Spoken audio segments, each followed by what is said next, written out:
All right, man, peace. So NBA point guard Damian Lillard is a superstar that has flown under the radar for many years now, for a myriad of reasons. Number one, he happens to play in the greatest era of NBA point guards in the history of the league. There's never been a time when you've had this many all-time great players at the position of point guard. In addition to that, he plays in the Western Conference, which has been the stronger conference for the last 10 plus years. And unfortunately for him, he has not experienced the level of success in the playoffs that some of his compatriots have experienced, such as Steph Curry or Russell Westbrook. So that begs the question to be asked, where exactly does Damian Lillard rank amongst today's current crop of NBA superstar point guards? And is it an issue of location that is stopping him from receiving the acclaim that he deserves? Or is he properly placed amongst the hierarchy of NBA point guards? Of course, they're going to talk about it. I'm going to chime in. Sports Center right now. I'm Antonieta Collins. Damian Lillard, unstoppable last night against the Lakers. Lillard carried the Trailblazers late, scoring 19 of his 39 points in the final 7 minutes and 39 seconds. Let me say this about Damian Lillard. He may be the greatest streak shooter in the NBA today, at least in regards to players who handle the ball and shoot off the dribble. I think that the only player that can match him in regards to streak shooting is Klay Thompson, but he does not particularly handle the ball or shoot off the dribble like Lillard does. Now, of course, Steph Curry is close, but I don't consider Steph a streak shooter. I just consider him a great shooter. Lillard is a streak shooter, which means what? He has games where he goes 6 for 26, or he can have games where he goes 18 for 26. But when he gets hot, I think he might even get hotter than Steph. Let's show you how Lillard got the job done. Portland also coming into this game, riding a 6-game win streak in the fourth. Just over 4 minutes left. Blazers down by 6. Lillard catching fire, drains the three-pointer. That's 5 straight points. Blazers cut it to 3. Next Blazers possession. Lillard, another 3. That's 8 straight points for Lillard. We were all tied at 97 then. Next Blazers possession. Lillard draining an insanely deep 3. Portland takes the lead. That's 11 straight for Lillard. I think that it's very important for Damian Lillard's legacy that he can at least get to the second round this year. He has to get to the second round. And what would do even better for his legacy is if they were to play the Oklahoma City Thunder in the first round and they could beat OKC. That would do a lot for his acclaim and his esteem around the NBA if he could knock Russell Westbrook out of the playoffs, especially in a year where the OKC Thunder have provided him with quote-unquote help. I think that the comparison between Lillard and Westbrook is a lot closer than people think. Next Blazers possession, Shabazz Napier to who else? Lillard, who hits another three-pointer. That was 14 straight points. He would go on to score 19 in the fourth. Total of 39 for the night. Blazers win this one 108-103. Now back to First Take. Dane Dallas scores 19 of his 39 in the final 7 minutes in the Trailblazers win. Stephen A., give me one word you'd use to describe Lillard. When I think about this kid, Damian Lillard, picked 6th overall in the 2012 NBA draft, the word that comes to my mind more than anything is underappreciated. I don't agree with that, Stephen A. Smith. I think that he's appreciated by the people who are supposed to appreciate him. That being the true connoisseurs of the NBA that follow basketball and understand what they're watching, as well as the fans out there in Portland. They know what they have. And that's all that he should be concerned about in regards to appreciation, as well as his organization appreciating him because they're the ones who are going to pay him. Who particularly cares about what the average quote-unquote fan thinks about Damian Lillard and where he's ranked? And beyond all that, if we're truly going to start to talk about why he's underappreciated, you have no further to look than your own network, ESPN, who spends segment upon segment inundating the viewer with how great Russell Westbrook is as opposed to giving Damian Lillard more shine. I personally would take Damian Lillard over Russell Westbrook. I am not saying that he's a better pure point guard than Chris Paul. I'm not saying he's a better shooter than the greatest shooter that I have ever seen, which is Steph Curry. I am not saying that he is more athletic than a Russell Westbrook. And let me say this as well. Damian Lillard, in regards to clutch shooting, he's right there with Steph Curry. He's right there with Steph. And in a playoff format, the only reason why I would take Steph in a clutch situation is because I've seen him in more clutch situations than Damian Lillard. So I can't say that Damian Lillard is better in a playoff clutch scenario than Steph Curry. But I've seen Damian Lillard always step up to the plate in clutch spots. I've seen Steph come up short many times. But I will give Steph a pass with the amount of times that I've seen him come up short in the clutch in the playoffs because he has so much more of an extensive playoff resume than Damian Lillard. But of course, Steph is higher on the hierarchy than Damian Lillard. He just is. What he does easier and with more proficiency than Damian Lillard. But Damian probably is a greater streak shooter than even Steph is off the dribble. Because I think that Damian has a little bit more physicality and a little bit more athleticism that allows him to have a greater assortment of shots even when he's hot than Steph Curry, as great as Steph is. But Steph, once again, overall is a greater player than Damian Lillard. And I understand everybody out there who would pick those guys ahead of him as a point guard because of those superlatives about their excellent skills that I have pointed out. But I need to make sure everybody understands that, you know what, I'm going to give the ultimate compliment to Damian Lillard. He's a bad brother. This dude is special. I watched this kid last night, sitting at my house, watching this brother just take over. 1-3 after another, after another, after another. Comes off the bench, Max, with a little more than 8 minutes left in the fourth quarter. Scores 18 points, Molly. 14 straight.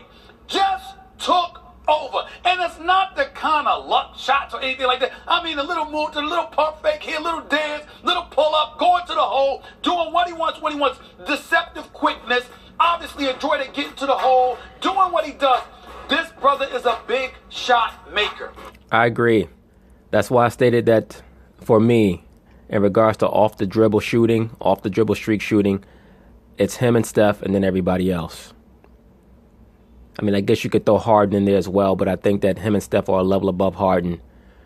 I would probably give Lillard the slight edge over Steph, but I'm here thinking back to many of Steph's third quarters.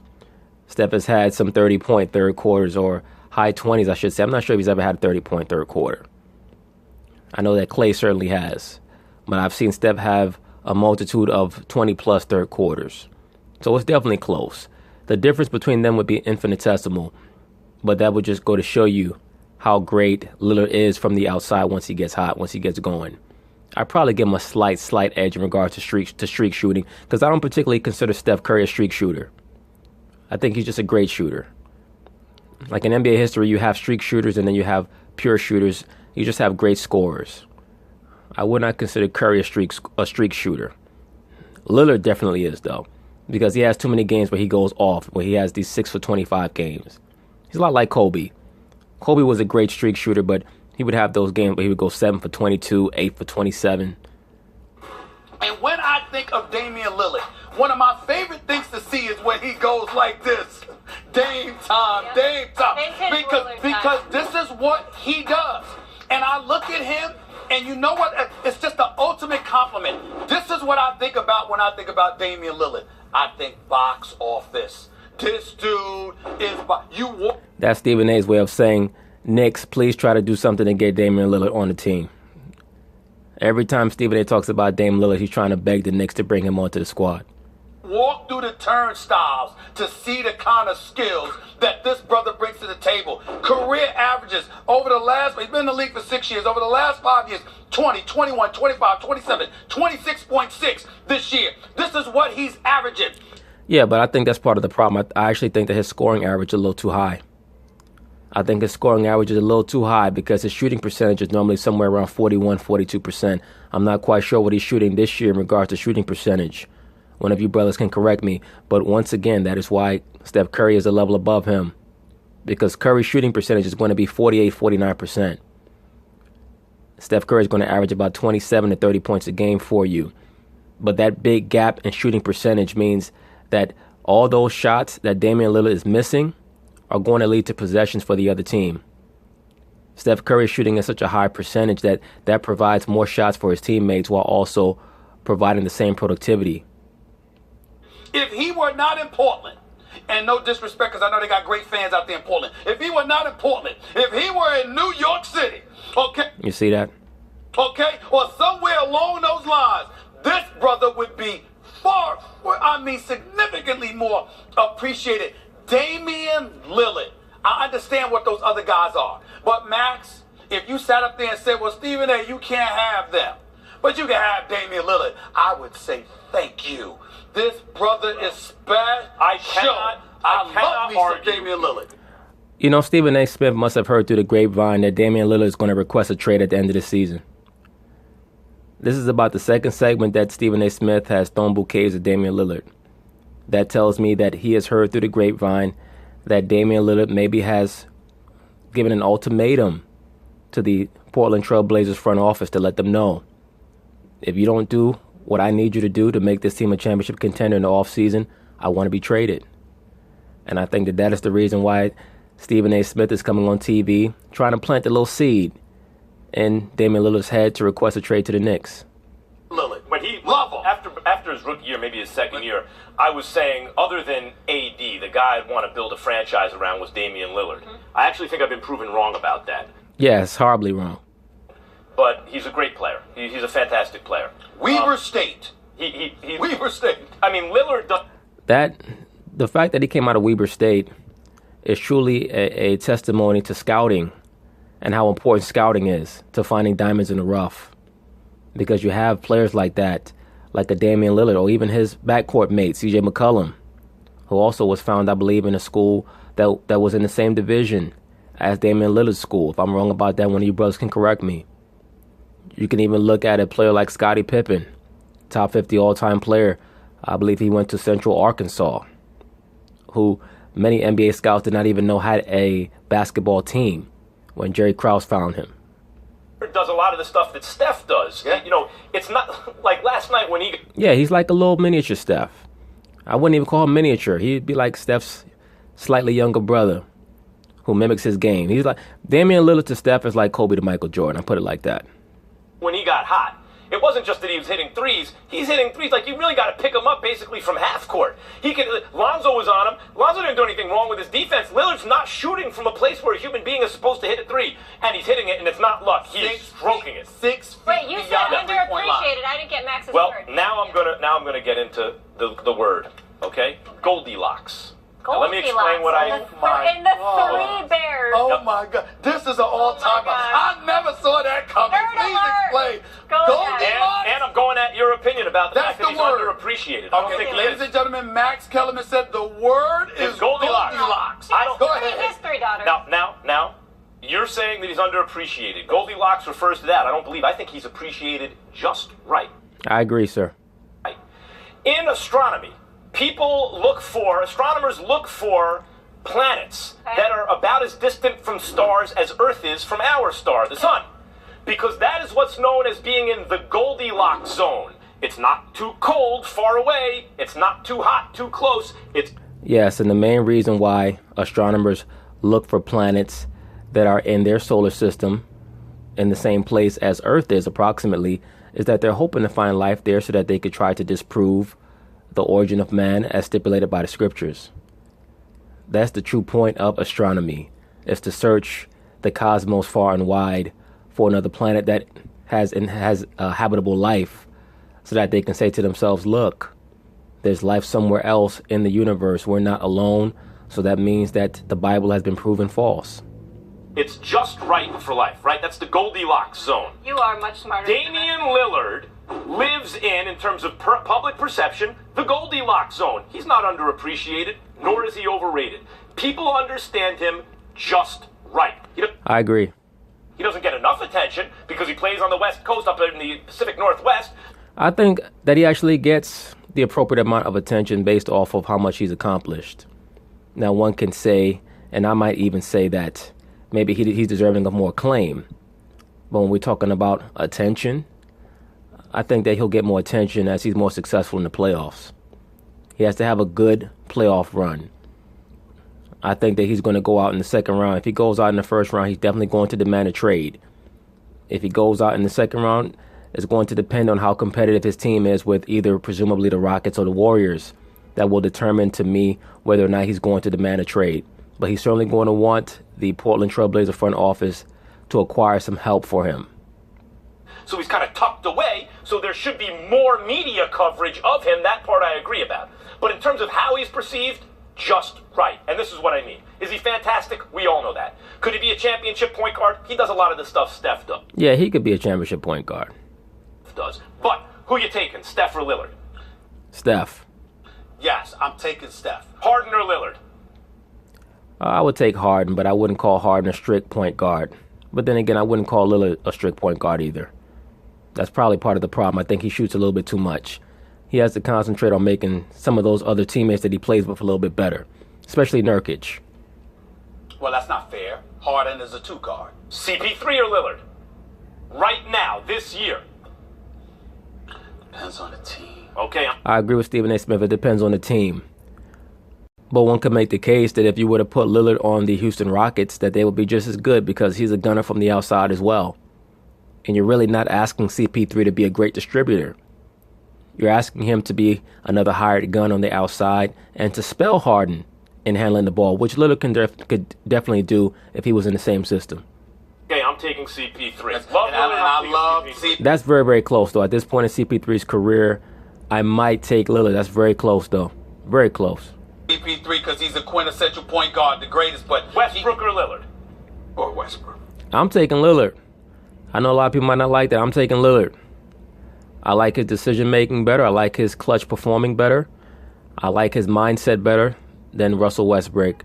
I think Russell Westbrook is just a freakish athlete who people are in awe of, but in clutch situations, he always comes up small because he makes bad decisions. His brain moves a little bit too fast for the game.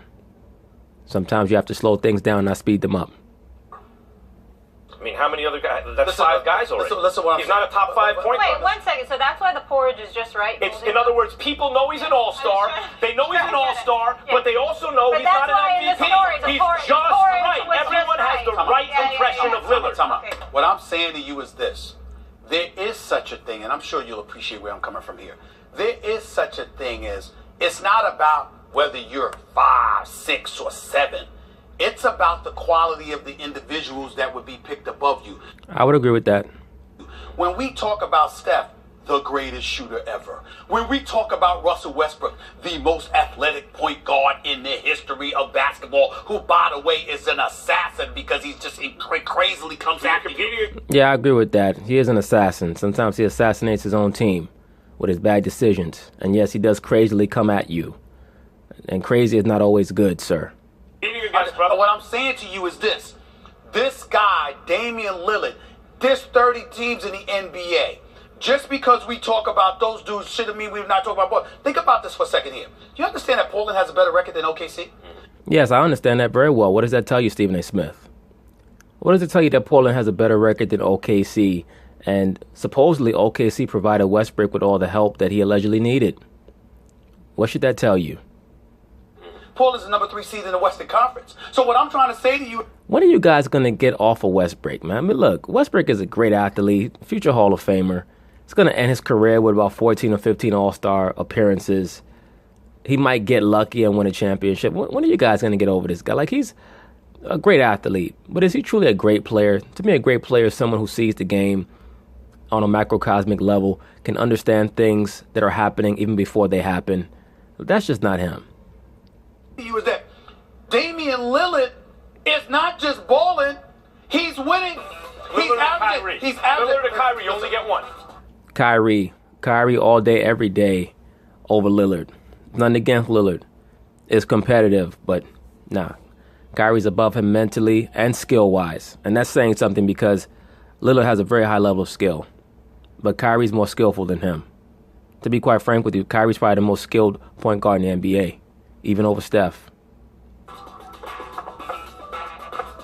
Yeah, in the end, I'm with you. It's tough, but you're going to take Kyrie. That's what I mean. I'm just saying to you, I'm just not sure. Because, again, what would Lillard be in Boston? I'm not. What would Lillard be? I'm saying we don't know. Damn it, you got one choice to make. You can't have them both. Make a choice. And I'm saying to you, I don't know. But what I'm saying to you Make a choice. Okay, what I'm saying to you is, I don't know.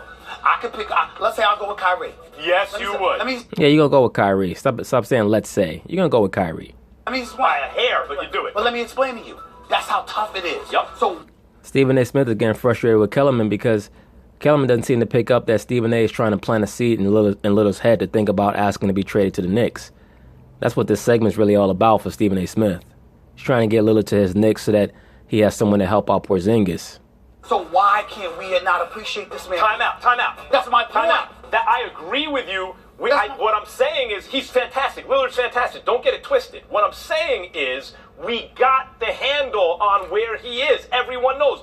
If you had to choose between him and Kyrie, you're taking Kyrie. You're taking Harden over him. You're taking Steph over him. You're taking Westbrook over him. We're out of time, guys. He's not top 5. I think those guys are electrifying with how they do what they do. But if you look at Lillard, Yeah. I mean, it's simpler, but just as effective, and his numbers are better. And I'm not sure that it's simpler. But I like the fact that Stephen A. Smith is giving Lillard a little bit of attention, a little bit of that acclaim that Lillard may need. But I agree with Kellerman. I think that right now Lillard is appropriately placed in the hierarchy. I think that he's appropriately placed in how he's perceived. I think that people who closely follow the game know how great he is. And you have players like that every generation. Like back in the 80s, you had a player named Alex English. Many people might not know about him today. The man scored like 25,000 points. But he went under the radar. Why is that? Because he played it in the same era as Larry Bird and Mark Aguirre and Bernard King, and he was never able to get to the finals. He ran into the Lakers a couple of times, and they beat him. And every generation or so, you have players like that. This generation happens to be Damian Lillard. Do I think that Damian will ever get to the finals? No, I don't. But who knows? Who knows what could happen? All right. That seems to be it on this segment. And to be quite frank with you, I wouldn't mind seeing Damian Lillard get traded to the Knicks. I think that he has a lot to bring to a franchise like New York. I think that it would up his profile. And I think that he would have a far greater chance of advancing deep into the playoffs in the Eastern Conference. It would also give us New York residents a very exciting team to watch. But anyway, peace.